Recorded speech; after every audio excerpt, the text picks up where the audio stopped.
after fire. The smoke lingers after fire.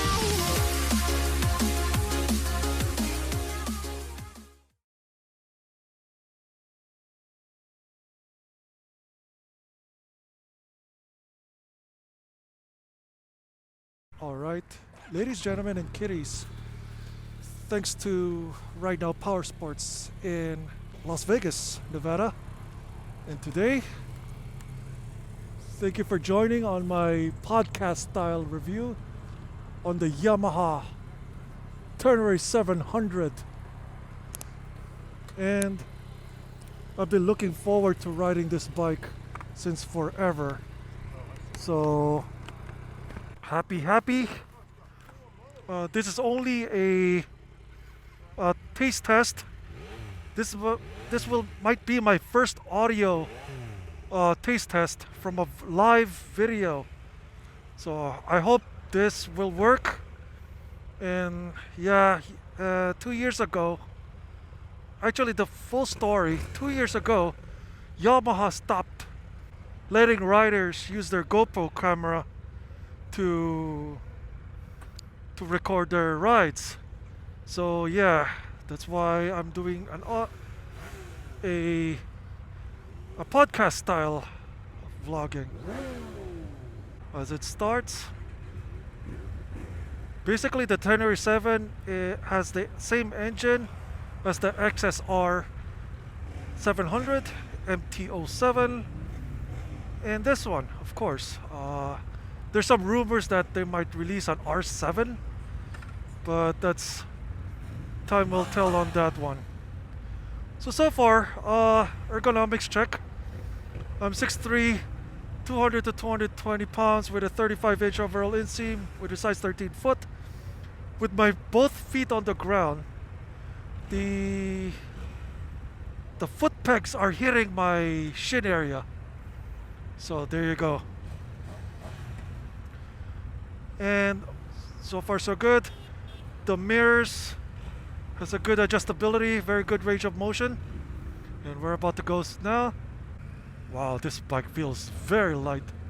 And I just tried standing up. Very comfortable, although the bars are a little bit on the low side, but you can adjust that.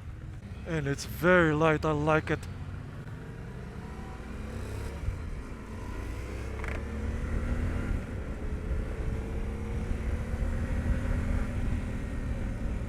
Oh wow, very nice. The rear brakes has an excellent feel, easy to modulate, and you barely feel the weight on this bike, especially compared to the contemporary other rivals like the Versi 650, on which it's not really an adventure dirt bike. This is one of those what I call an adventure dirt bike, like the 790 Adventure R. Very punchy bike, as expected from the Yamaha 700.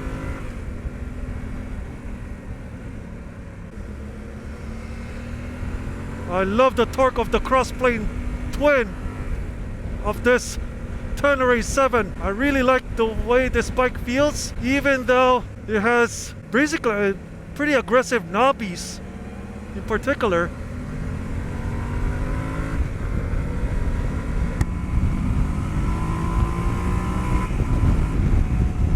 The torque is right there. Rev matching is easy. I mean, it's very rewarding bike to ride as it is. Oh my gosh, this might be my next bike here in the US. Brand new. If ever I get it one brand new. The throttle is just butter smooth. So far the windscreen doesn't hit my helmet not much, but time will tell. Especially when we enter the freeway. I love the way this bike rev shifts. So freaking light. Initial throttle without clutch assistance, it can get a little bit herky-jerky, but not as bad as what I would think. The power is just right. The progression of the torque is perfect. And by far, I'm just having a blast on this bike. This might be one of my favorites so far. The torque is effortless.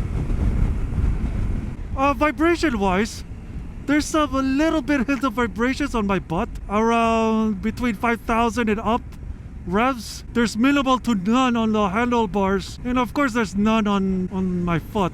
And I also like the way this bike sounds.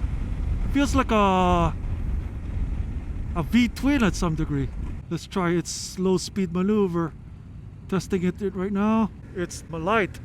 Even with knobbies, the suspension makes it a lot more compliant. I like the way this bike rides. It has that mechanical feel into it. It doesn't make you feel detached to the bike at all. And I think that's a plus to most riders, especially on a very competitive middleweight adventure bikes. That's why some reviewers are raving with this motorcycle. Another bonus on the Tenere 700, you already have a AC socket default on the left side of the fairing, and then there's a blank one where you can add another socket on the right side. I just like the basicness on this bike. I mean, nothing can go wrong, unlike if you're riding an F750 or 850 or a KTM 790 or 890.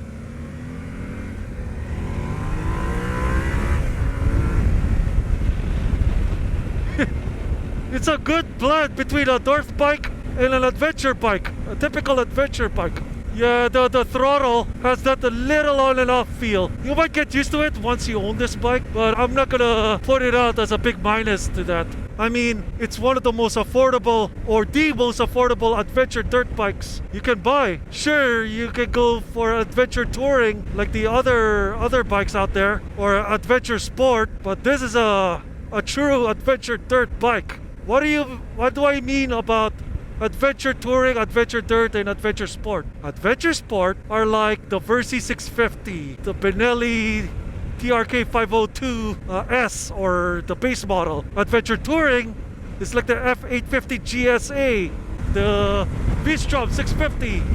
The front brakes is very easy to modulate, very tactile. I like the feel of the rear brakes on this bike. I mean, it's like somewhat telepathic at some degree. And also, I like the way it handles its weight. It's so light, as if I'm like riding a 500cc adventure bike. Excellent job, Yamaha. I really like how this bike feels. I mean, if I'm gonna buy one bike brand new right now, I think this might be it. If I'm gonna delve myself away from the adventure touring like the V-Strom 650 or an F750 or a 790 or 890 Adventure S with the 17-inch front wheels, if I need a little bit of a dirt-centric adventure bike, I think this might be it. No wonder people are clamoring for this. And I feel bad because the Africa Twin, the new Africa Twin, the 1100, has a very good value proposition to that. Of course, you got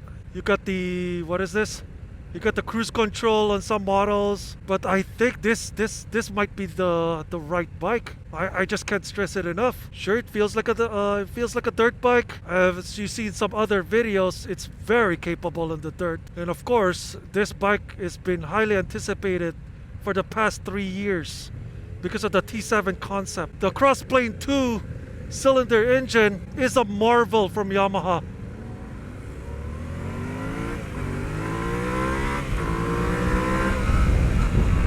Beautiful bike. Beautiful bike.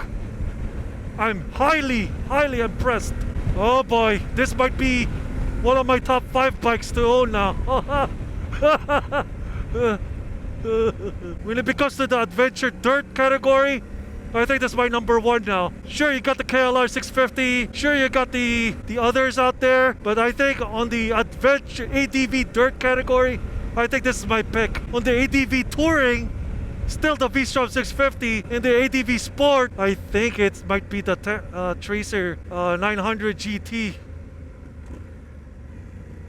Let's test its slow speeds. We're almost back at right now power sports. The jerky throttle is really a downer for me. Oh my gosh, it's telepathic.